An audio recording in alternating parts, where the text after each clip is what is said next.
देखो मैं यहाँ तुम्हें वार्न करने आया हूँ इस फुटेज को डिलीट कर इससे पहले कि कोई और सुन जाए और तुम्हें इससे सोचे कि सब बहुत अच्छे से जानती हो हम शादी कर रहे हैं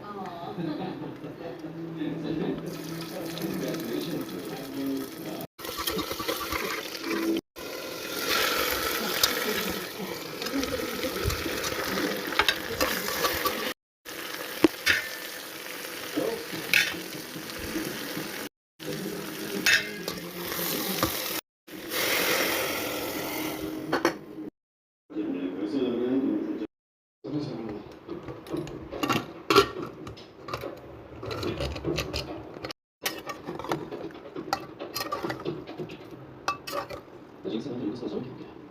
अच्छे से पढ़ाई करना है सबकी इज्जत करना है ये लोग मुझे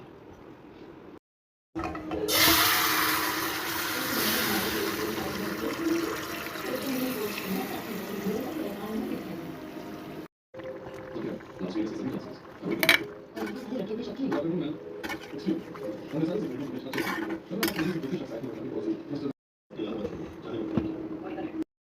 या तुम्हें मुझे बात समझ नहीं आ रही ऐसे करके भाई ऐसा कुछ कैसे हम पता लगाने की कोशिश करेंगे तो आज से पहले यहाँ ऐसी कोई बात आप करेंगे क्या तुम इसकी जिम्मेदारी क्यों नहीं लेते? नहीं बिल्कुल उन्होंने कहा इन्होंने किसी को देखा नहीं सिर्फ आवाज